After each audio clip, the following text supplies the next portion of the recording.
一位75岁的父亲。10年来，他为儿女掏心掏肺，付出所有，从没喊过一声累，以为这就是一家人应有的默契。可一场突如其来的重病，差点要了他的命，也让他彻底看清了一切。病床上的他，发现那些口口声声说会照顾他的至亲，竟然一个个靠不住。他没有绝望自怨，反而做出了一个大胆的决定，让所有人都大感意外。他为什么在晚年选择走出舒适圈？他又是如何从被忽视的老人变成掌握主导权的人？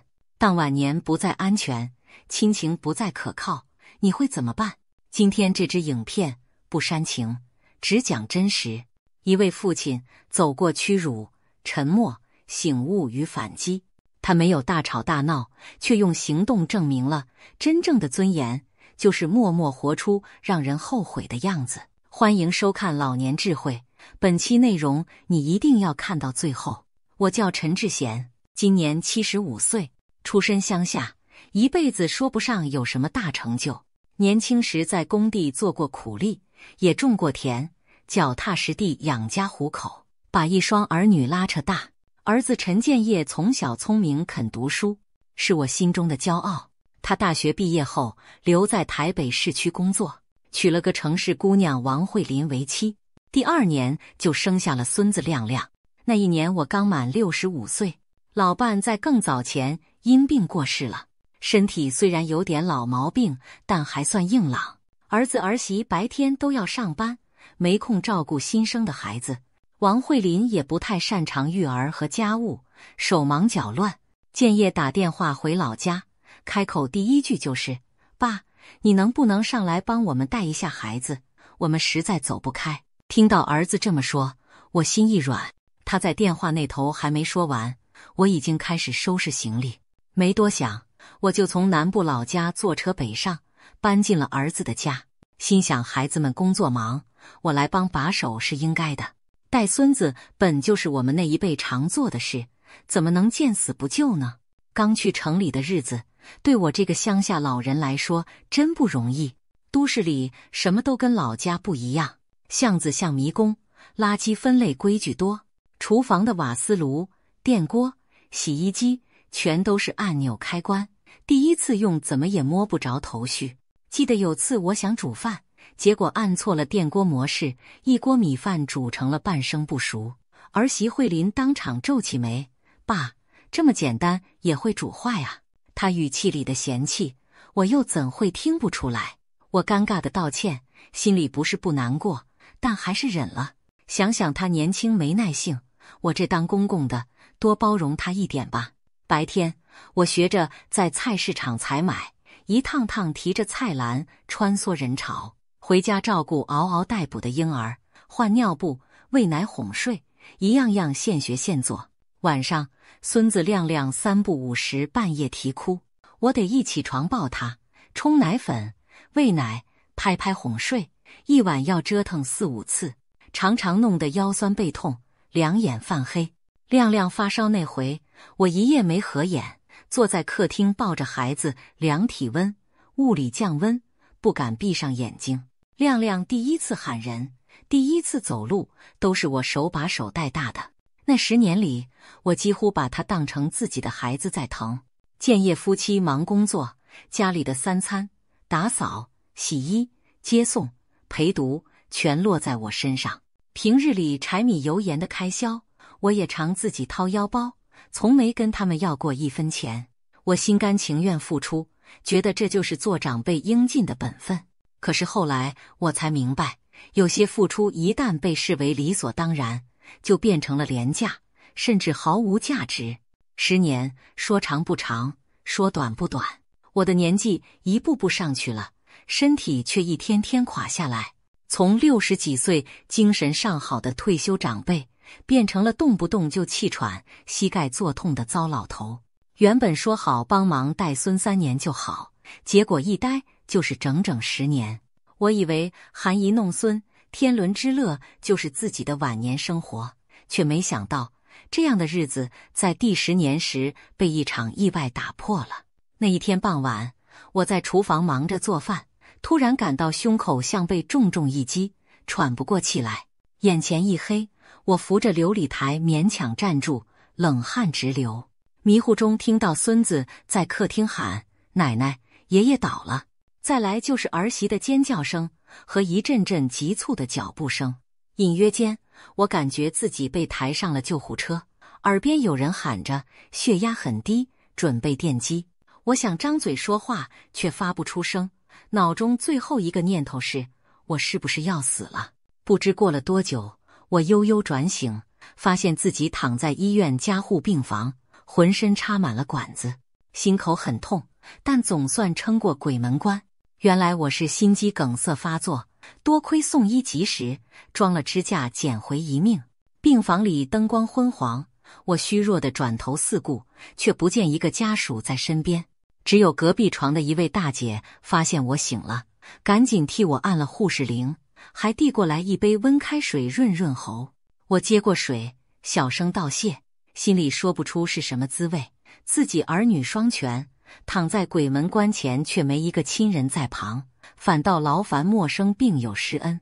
第二天清晨，我还在混沌中，就听见门砰地一声被推开，一个焦急的女声传来：“爸，你怎么样？对不起，我现在才赶来。”是女儿建华的声音。我转头一看，建华拎着一袋早餐和换洗衣物站在床边，眼眶红红的，满脸自责。我张了张嘴，喉咙还干哑发痛，只能勉强挤出一句：“阿华，你来了啊。”他一边帮我擦汗，一边哽咽着说：“昨天接到哥的电话，我连夜坐车赶来的，终于赶上见你一面。”我心里一紧：“你哥打给你的？”建华点点头，皱眉道：“是啊，他昨晚很晚才通知我你住院，说你已经没事了，让我不用过来。我哪能放心，还是连夜赶来了。”听了这话，我心里五味杂陈。原来我病倒后，建业并不是第一时间通知妹妹，还劝她不用来。看来在儿子心里，我这条命的分量也不那么重要。住院的日子里，女儿几乎整天守在病床边照顾我。她请了假，白天黑夜的陪着，端水送饭，擦澡按摩，跑上跑下为我办手续。儿子呢，白天上班忙，只有晚上下了班才和媳妇一起过来待一会儿，但每次也就坐坐看看，很快就找理由走了。甚至有几晚，他们干脆只让医院请的看护陪我，自己连露脸都没露。我看在眼里，心里说不出的凄凉。有天深夜，我半睡半醒间，听见病房门口传来儿子和媳妇的说话声，隐约听见慧琳压低音量抱怨：“你妹妹都来了，正好让她多照顾吧，我们也轻省点。”建业叹了口气：“可是爸要是康复后没办法再像以前那么帮忙，怎么办？”慧琳脱口而出：“要不找个安养中心，要是行动不便，我可照顾不来。”他接着又说：“请看护更贵，咱们哪里有那预算？你妹不是挺有责任心的吗？要不干脆让她带回南部照顾，反正她也没像我们这样出钱出力过。”走廊的灯光下，我依稀看见儿子拍了拍他的肩，像是在默许他的提议，然后两个人便低声议论着离开了。那一刻，我只觉得整颗心被冰封住了。自以为尽心尽力为这个家付出，到头来儿媳只惦记着怎么把我推得远远的，甚至连花钱请看护都嫌不值得。所谓的养儿防老，竟荒唐可笑至此。枕头边，建华睡着了，还紧紧握着我的手。我看着女儿疲倦的睡容，一滴泪无声地滑落。同样是儿女，待遇怎会天差地远？我一夜未眠，心如死灰。就在那一夜，我下定决心，往后的日子，我再也不要看任何人的脸色过活了。1周后，我出院了。医生说我暂时不能劳累，还得定期回诊，注意休养。出院那天，建业匆匆赶到医院办理手续。面对2个孩子，我提出自己的想法：“建华，你先带爸回你家调养几天，好吗？”建华点头，刚要答应，建业连忙插话：“爸，其实您可以跟我回家，我和慧琳会照顾您。”他的语气听起来在尽孝，但我看得出来，那不过是场面话。旁边的王慧林低着头，一声不吭，脸上明显写满了不情愿。我叹了口气，对儿子摆摆手：“不用了，你工作忙，孩子也要上学。爸只是去阿华家住一阵子，不麻烦你们。”建业张了张口，终究没再坚持，只说：“那好吧，等周末我再去看您。”就这样，我跟着女儿离开了医院。临走前，我让建业先回去上班，不用送我们。儿子如释重负地走了，只剩女儿搀扶着我，一步步走出医院大门。出了院区大门，11月的阳光洒在我身上，我突然有种恍如隔世的感觉。短短几周，我的人生好像走过了一场大劫，又揭开了新的篇章。坐在计程车上，我靠着窗，看着外头车水马龙，心里反倒生出一丝前所未有的轻松感。不是因为身体舒服，我此刻仍旧虚弱，而是因为我终于不用再委屈自己，强颜欢笑地待在一个嫌弃我的地方了。建华的家在中部郊区，房子不大但洁净温馨。一下车，女婿小张早早就在门口等候，见我们到了，立刻迎上前来搀扶我：“爸，小心脚下，慢点走。”他主动接过我的行李袋，笑着说：“爸，您以后住这里，行李就放这吧，我们已经把房间收拾好了。”进屋后，一阵饭菜的香味扑鼻而来。建华早上陪我办出院，下午赶回家张罗晚餐，此刻正忙着最后一道菜。听见声响，他探出头来：“爸，你来啦，先做饭，马上好了。”我环顾屋内，虽不宽敞，却让人心生暖意。餐桌上已摆满了红烧肉、炖汤、青菜等好几道菜，看得出来都是依照我的口味准备的。那一顿晚饭，我吃得格外香甜。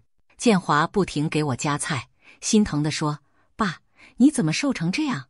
我就说：“哥他们没照顾好你。”我低头嚼着饭，沉默不语。女儿见我不答，只叹了口气：“爸，您放心，以后就在我这住下来，我们一定把你照顾好好的，不会比别人差。”我的鼻头一酸，连忙把满嘴的饭吞下去，点点头：“好好。”饭后，我坐在客厅沙发上歇息。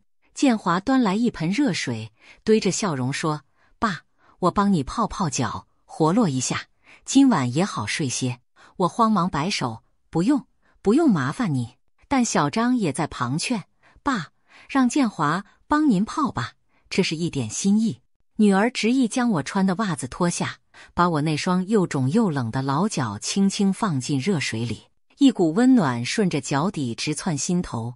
我忍不住闭上眼叹了口气。小张坐在一旁陪我闲聊：“爸，我明天就去五金行买套浴室扶手装上。您现在身体虚，洗澡时有个扶手比较安全。”我愣了一下：“还要装扶手啊？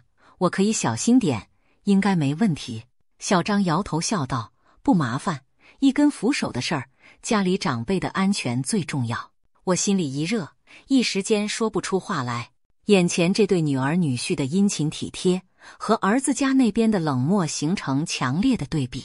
想起过去10年在建业家的日子，我每天小心翼翼，生怕稍有差池招人嫌，半夜咳嗽一声都要捂着被子憋回去，怕吵到他们休息。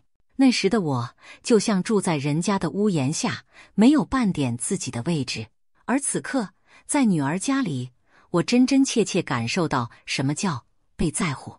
爸，您泡舒服点，我去给您拿件外套，一会儿别着凉。建华柔声说着，起身去了房间。客厅里只剩我和女婿，我望着脚下热气腾腾的水盆，眼眶渐渐湿了。小张察觉我的异样，关切地问：“爸，水温可以吗？是不是太烫？”我连忙摇头，吸了吸鼻子：“不，刚好，很舒服，只是……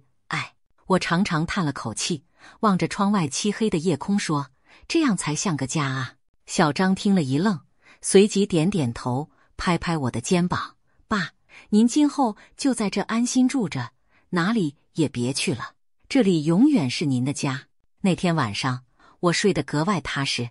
半夜醒来上洗手间时，我突然清楚地意识到，家不是你住了多久的地方，而是有没有人把你放在心上的地方。我过去总以为儿子是我老来的靠山，女儿迟早要嫁人，靠不住。可走到今天，我才明白，最靠得住的竟是这个从前一直不被我重视的女儿。接下来一段日子，我就住在建华家休养身体。起初我还有点放不下身段，觉得在女儿家白吃白住，心里不安。每天清早，我还是习惯性的起来，想帮忙打扫、买菜、做早餐，想为这个家出点力。但建华每次都拦着不让我做。爸，您是来休养的，不是来做事的。您一早起来就坐着晒晒太阳，我等会儿买菜回来煮早餐。女婿也附和笑道：就是嘛，厨房的事您就别操心了，有我们呢。在他们家，我这双粗手笨脚反而不知道往哪放，闲得发慌。建华见我闷得慌，就天天拉着我到处走动。他带我去附近诊所做检查，请医生重新调整了我的药物，还帮我安排了一套复健运动，让我每天在公园走走，舒活筋骨。他说：爸，以前你在都市水泥丛林里困太久了，现在出来多亲近大自然，心情也比较开朗。甚至连我晚上睡的房间，建华都细心安排。他们家2房1厅，本来主卧是他们夫妻俩住，小房留给小孩。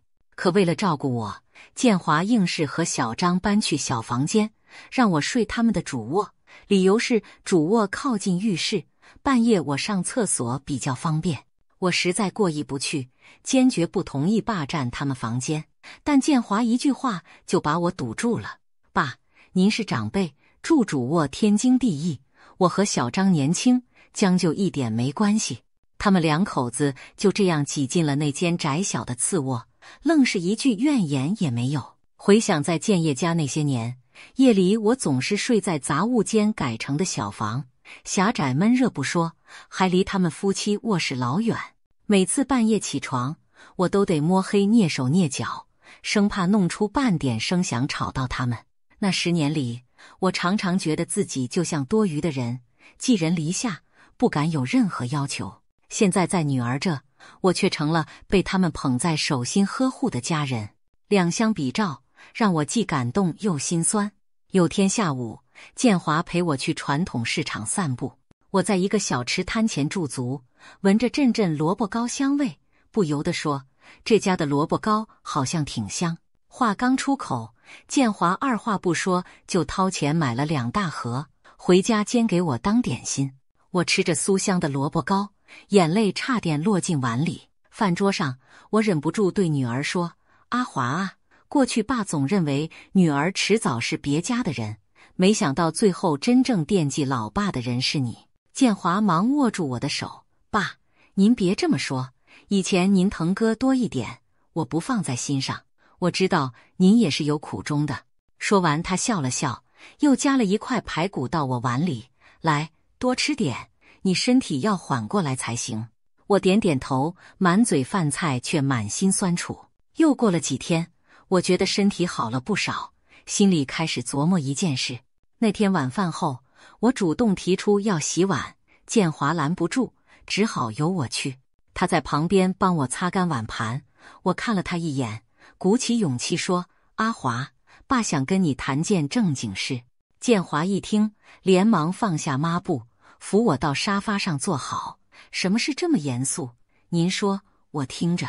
我斟酌着开口：是这样，你哥结婚那年，他买的那套房，首期款由你妈过世前我们存下来的钱，大概新台币200万。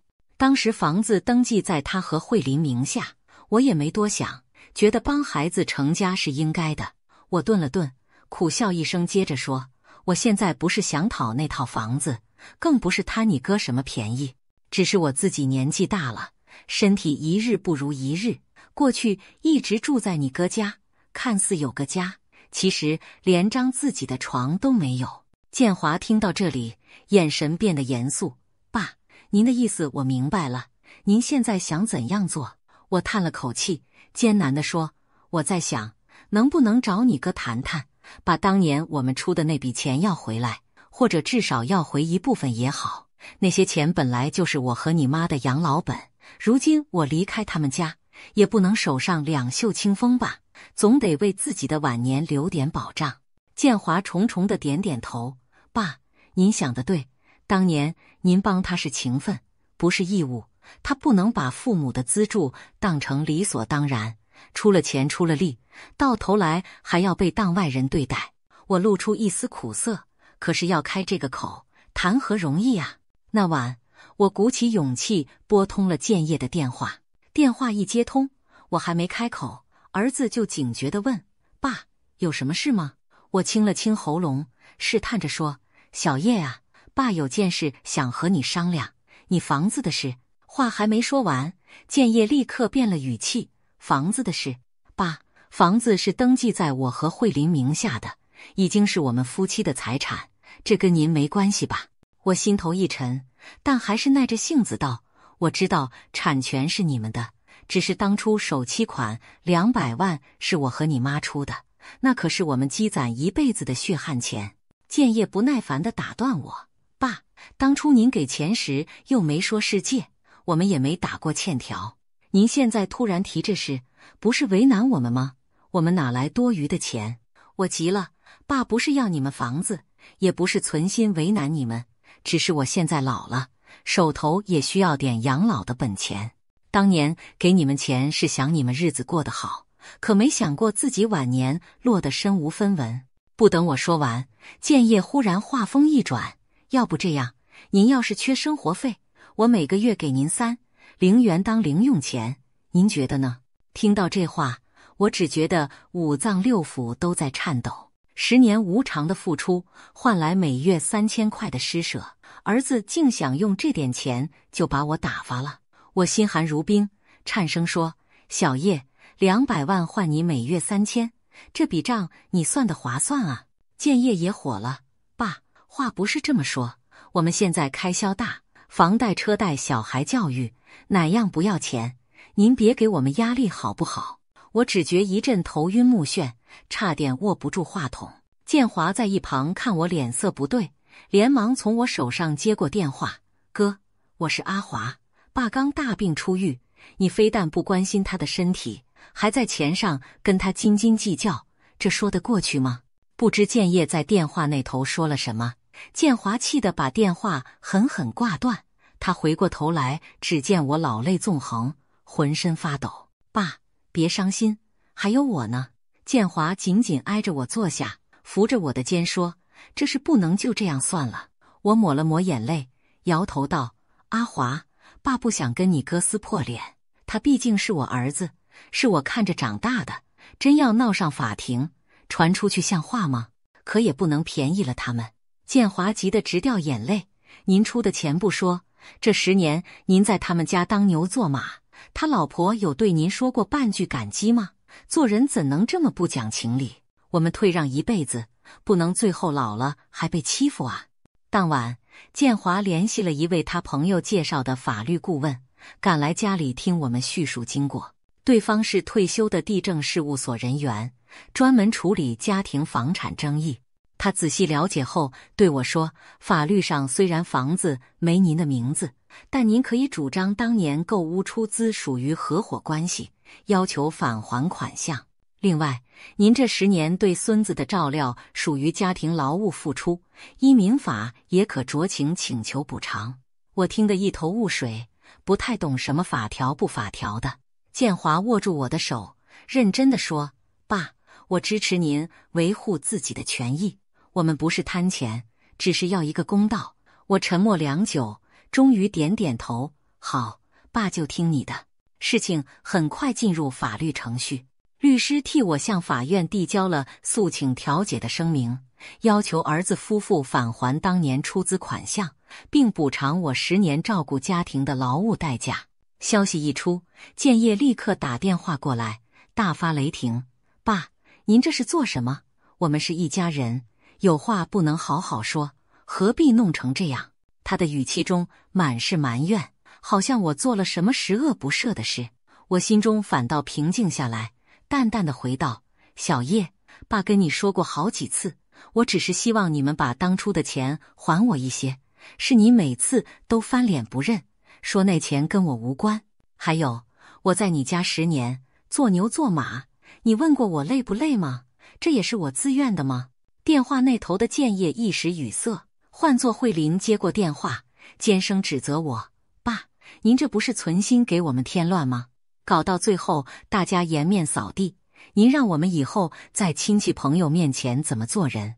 听他倒打一耙，我忍不住冷笑一声：慧琳，这些年我怕给你们添麻烦，怕拖累你们，怕被人说我白吃白住，可现在我最怕的是我辛苦活了一辈子，到头来连个存在过的痕迹都没有。说完，我不等他回应，就挂断了电话。1个月后，调解会正式举行。那天，我和建华一起到了调解委员会。简陋的会议室里，坐着调解委员和我们双方当事人。建业夫妻也请了一位律师到场。调解一开始，对方律师就冷冰冰地陈述：根据不动产登记资料，诉争房屋为林建业与王慧琳共同财产，陈先生主张出资，却未留任何凭证，依法并无胜诉可能。我听得云里雾里，只觉得自己仿佛是一个外人，被晾在角落受审。调解委员让对方说完，转头看向我：陈先生，您这边有什么要补充的？我握紧颤抖的双手，声音发干：我没有收据，我也不懂什么凭证，但我知道那笔钱是我和老伴省吃俭用一辈子存下的，是真金白银交到我儿子手上的。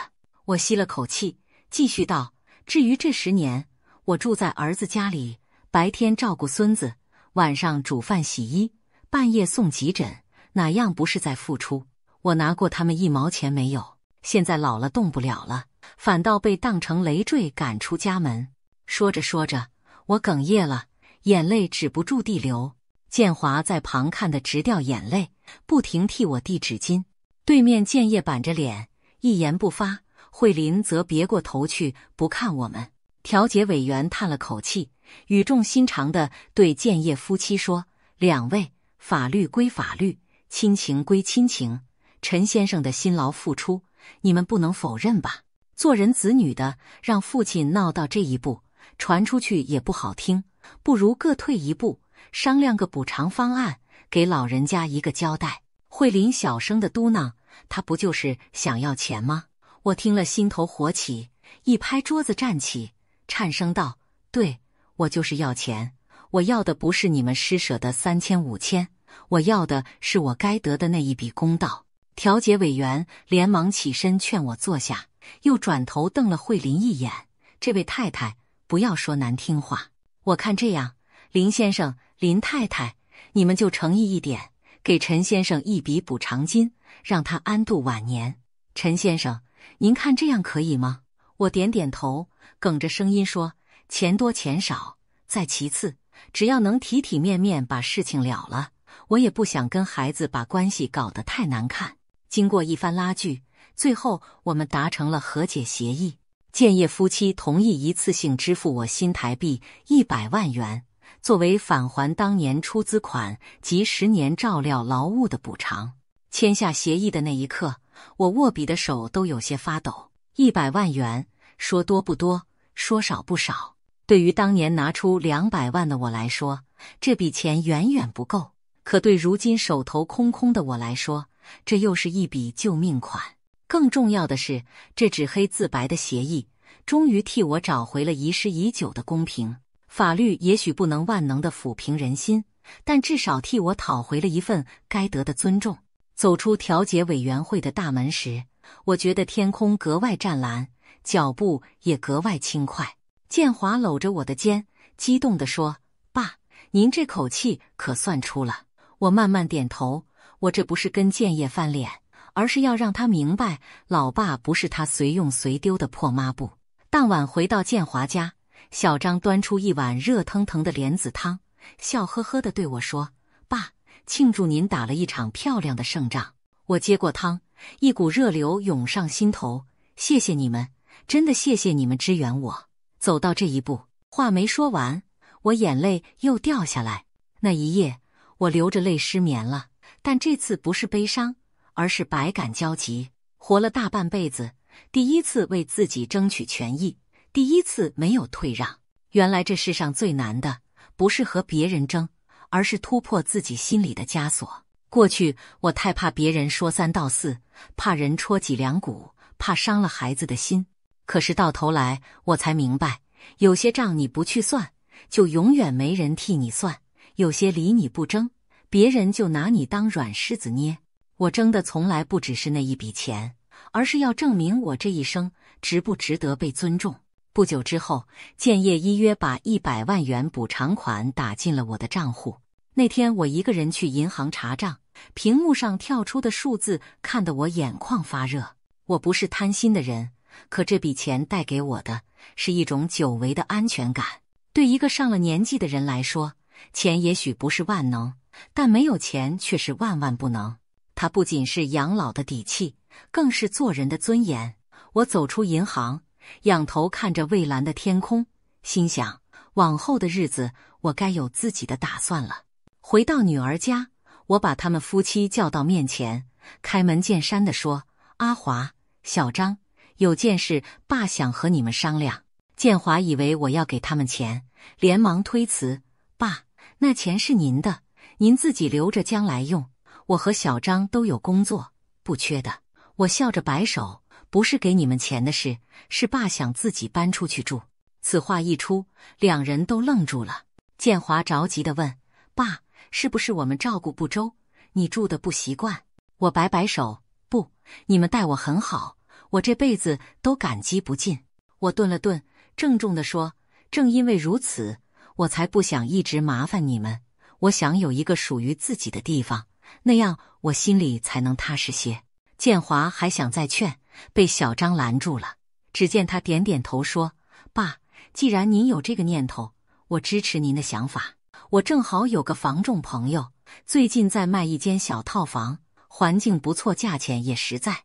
我带您去看看，如果满意就谈谈价钱。说干就干，过几天小张就开车带我去看房。那是一栋位于市区边缘的电梯公寓，屋龄有点老，但环境清幽，一层4户，邻居单纯。要卖的是顶楼的一户，约莫20平出头，一房一厅带个小阳台。房子刚翻修过，简单干净，我一走进去就很喜欢。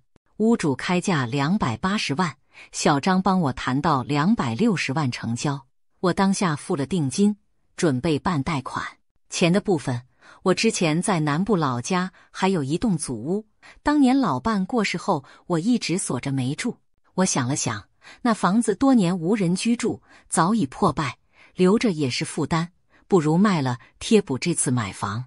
于是我托老家的表弟帮忙，很快以120万的价钱卖出了老宅。加上这次调解拿到的100万，以及这些年断断续续剩下的积蓄30多万，我大概凑了250万，还差的10万就向银行贷款，打算2年内还清。手续忙了一阵子，终于我在古稀之年拥有了一间完完全全属于自己的小屋。搬进新家的那天，阳光透过窗户洒满整个房间。我坐在客厅简朴的沙发上，看着自己精心布置的几盆绿色盆栽，只觉得心里前所未有的安定踏实。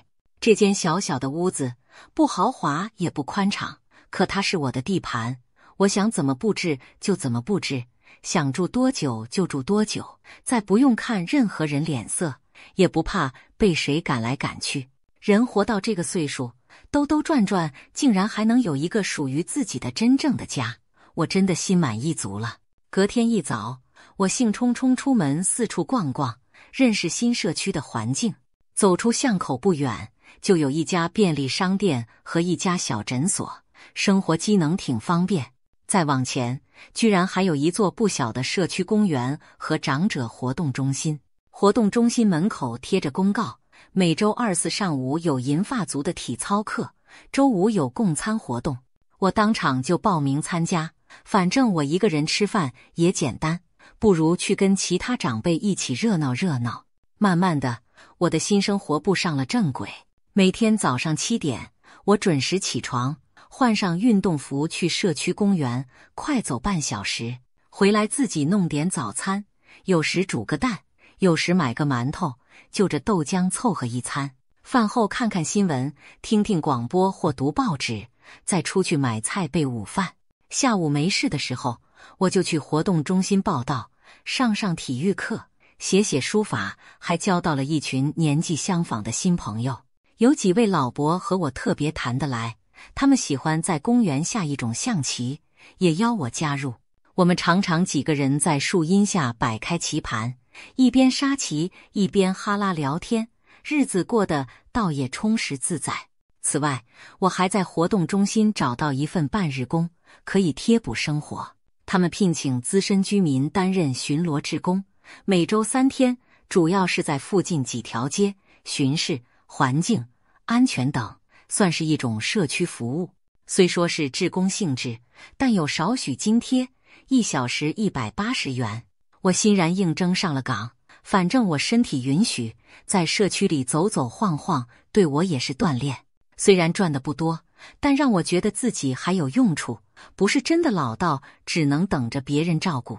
周末的时候，建华常会带小张来我这儿吃饭，顺便帮我搬米、换瓦斯桶这些重活。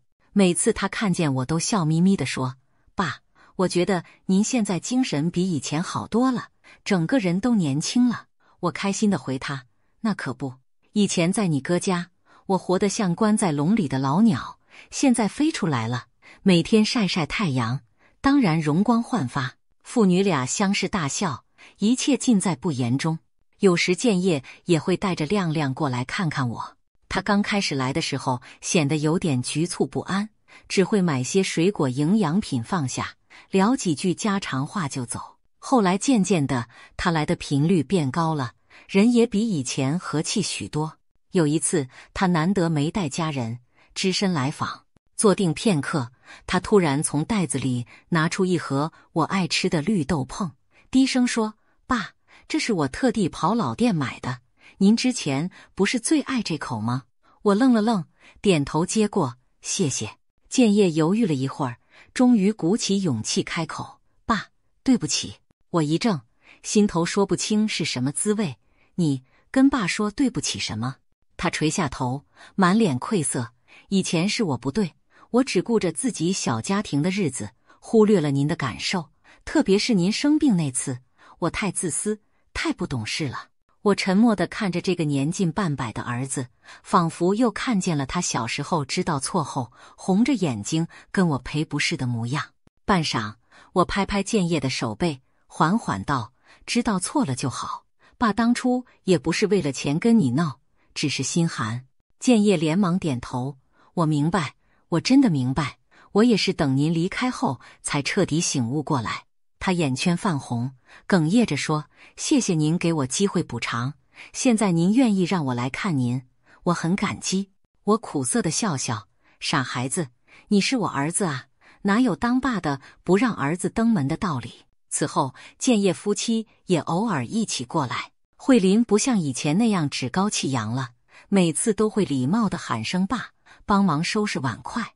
有一次，他带来一袋我爱吃的软糕点心，递给我说：“爸，这是您常吃的软饭，牙口比较好。”我点点头，只说了一句：“谢谢你。”一句“谢谢你”包含了太多我心底的感慨和宽慰。我没有再多说什么，过去的恩怨就让它过去吧。至少现在，他们开始懂得尊重和体贴，我也该释怀了。亮亮每次来都高兴地扑到我怀里，喊着爷爷。他给我讲学校的新鲜事，考试得了多少分，还吵着要吃我做的红烧肉。我笑着捏捏他的鼻子：“好啊，下回爷爷提前准备好材料，做给你吃个够。”这孩子长高了不少，眉眼间开始有点像年轻时的建业。看着孙子天真无邪的笑脸，我心中温暖，不由庆幸自己当初的决定。至少现在，我还能健康地陪着孩子们，看着孙子长大，而不是早早的凋零在某个冰冷的病房。有一次，建业看着我简朴的小家，欲言又止半天，终于开口：“爸，您每个月房贷还好吗？要不要我帮忙缴？还是我帮您请个看护？平常也有人照应您。我摆摆手笑道，不用不用，贷款我自己能应付，您还有自己的家要顾呢。爸现在一个人过得很自在，不用担心我。建业急急说，可您年纪大了，一个人住我不放心。我打断他，你以为爸一个人撑不住？爸告诉你，爸现在可有底气了。说这话时，我脸上带着笑，语气却是前所未有的笃定。建业愣了愣，随即心服口服地点点头，好，我尊重您的决定。他停了停，又诚恳地说，爸，往后我会常过来陪您说说话，带亮亮陪您吃饭。我欣慰地拍拍他的肩，只要你们是真心来看，爸爸就很高兴。我深深明白，有些关系强求不来，但只要彼此愿意退一步，就有重修旧好的可能。亲子之间，血缘只是一部分，更重要的是愿不愿意重新理解和尊重对方。过去我拼命付出，他们习以为常，现在我后退一步，他们反而懂得靠近。不是回到从前，而是重新开始。带着过往的伤痕，我们父子决定试着好好走完未来的路。如今回头看，我75岁以后的生活，反而比前半生还要精彩。我用10年时间在儿子家隐忍付出，却没换来一句感恩；用短短半年时间在女儿家休养生息，重新找回自我，又用一场调解争取回属于自己的那一笔钱。那不只是钱，更是做人的骨气。过去我总以为人老了要依赖儿女，很多事睁一只眼闭一只眼就算了，不必太计较。但现在我才真正懂得，年纪越大，越不能丢了自己的底气。老人怕的从来不是没人靠，而是把自己活成了任人摆布的提线木偶。在这里，我也想把自己的经历和感悟送给所有和我一样踏入晚年的朋友们。千万别再毫无保留地为儿女牺牲自己，养儿防老只是美好的传说，并非牢不可破的真理。我们当然希望孩子孝顺，但更要留好退路，为自己的人生负责。付出要有界限，善良要有锋芒。别再把所有积蓄、人脉甚至房子都交给儿女，否则一旦他们靠不住，你将一无所有。我也想对年轻一辈说几句心里话。父母不是免费的佣人，更不是提款机。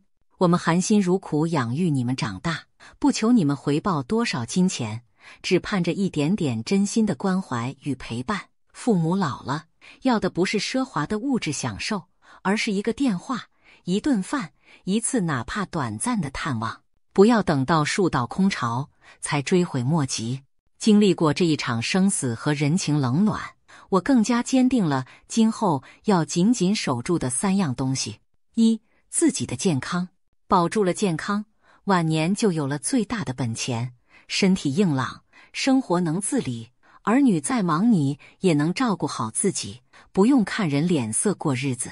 年纪大了，病痛虽难免，但我们能锻炼就锻炼，该吃药就吃药，把身体养好，就是在守护自己的尊严。2.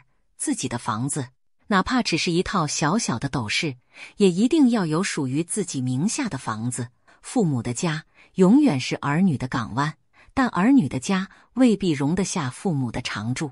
与其将来被人请出去，不如早点住好自己的安乐窝。有一处自己的房子，你才能腰杆硬，老来有归处。家产再多，子女再亲，有些底线也不能让出去。3. 自己的老本积蓄。钱在谁手里，谁才有底气。人老了，手里一定要留足养老的积蓄，不要轻易全部交给儿女。你兜里有钱，心里才不慌。在需要时，你能请得起看护，买得起药，养得活自己，不至于受制于人。更现实的是，你经济独立，孩子们反而会更尊重你，重视你。不要觉得跟子女谈钱伤感情，适当的自私其实是对自己晚年的一种智慧。影片到此就结束了。各位观众朋友，你怎么看这件事呢？你觉得这位75岁的父亲经历大病后选择维护自己的权益，是豁达看开好，还是据理力争对？